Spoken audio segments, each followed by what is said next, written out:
April 29th was day 8. And this was the second night. We had just finished sleeping in Brooklyn. I slept in, but Valerie got up really early because she wanted to make her way all the way back to Staten Island so she could go pick up the phone charges for our 2 cell phones.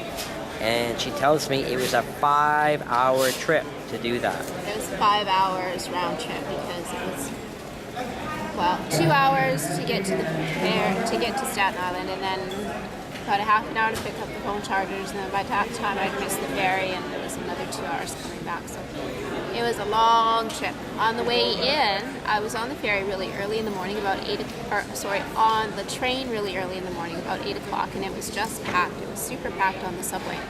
We hadn't seen it like that because, of course, Terry and I always ride it later at night or in the late afternoon. So, it was really super packed. But anyways, I made it to South Ferry Bowling Green by myself, and I picked up the charters and got back on the ferry and came back and woke up Terry, and we were off for the day together. Finally able to communicate by cell phone if necessary. So we made our way back into Manhattan every day like we did, and Valerie really wanted to go to this thrift store that she thought sounded really cool. So we went there, and of course she bought nothing. So I took lots of pictures, and what did you see? Thrift stores are very expensive in Manhattan. Very expensive.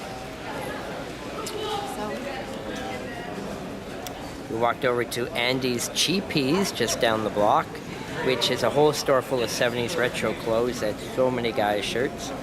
$20 to $25 per shirt. And I could have bought the whole store, but I didn't buy anything either.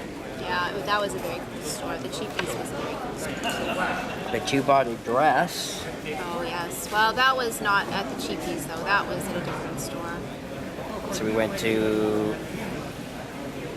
Pakistani or Indian store, and there were tons and tons of beautiful dresses and skirts there. We went to a Pakistani store, or maybe it was an Indian store, and there were tons of skirts and dresses that were really beautiful, and Terry picked out a really beautiful dress for me, so we bought that one for $20. But I haven't worn it yet.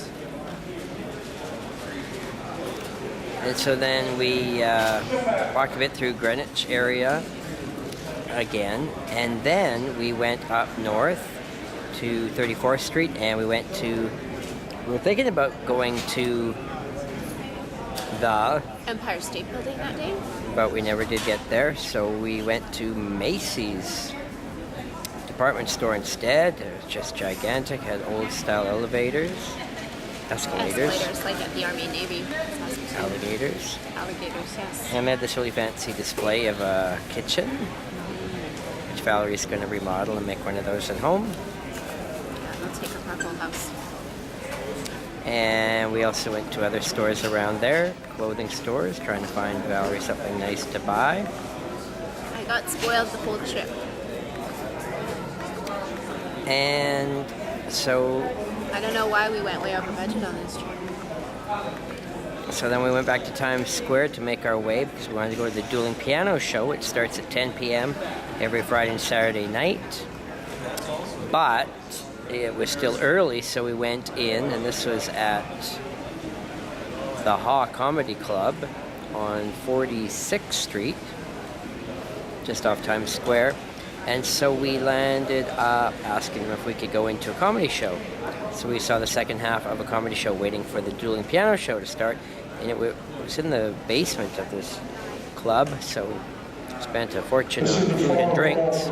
Phoenix passengers Barton, Lightfoot, Taylor, and Tolhurst. Please proceed to gate 47 immediately. So then we finally got into the Dueling Piano Shows, and there's 2 piano players and a drummer who also sings. Mark Rivera of the Billy Joel Band also did lead vocals, some hosting, and saxophone playing. 2 piano players did a really good job and had a good variety. They were very spunky, lively, didn't take the music that serious. And so we stayed for the first 2 hours, 30 songs, and it was fairly predictable what songs I would expect to hear. And the crowd was really in the mood to party, though there wasn't that many people. I'd say, 80, 100 people in there. It was $20 a person admission. and then a 2-drink minimum. To the center bottom floor. And Valerie thought about the show. Stop service to Amsterdam. At this time, all passengers should proceed to gate 42 for immediate boarding.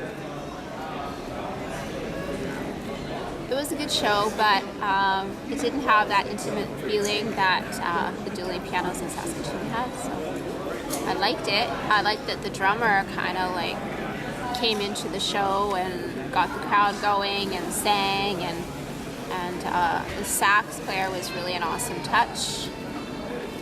The piano players were good, definitely. I don't know. It's kind of a grungy atmosphere, though, compared to dueling pianos in Saskatoon. It's sort of more of a grungy, kind of sleazy bar. So, over to you, Terry. What did you think of the show? It was good. I liked the energy, and the crowd was mixed age, though. There's a lot of people middle-aged, tourists, of course, with money, just coming off Times Square.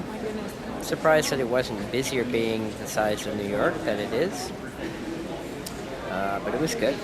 And so from there we left about midnight, and we made our way back to the subway to go back to Brooklyn for the night. So we got home at 2 in the morning. Maybe. Probably had a hot dog on the way, I would Probably think. had a hot dog on the way.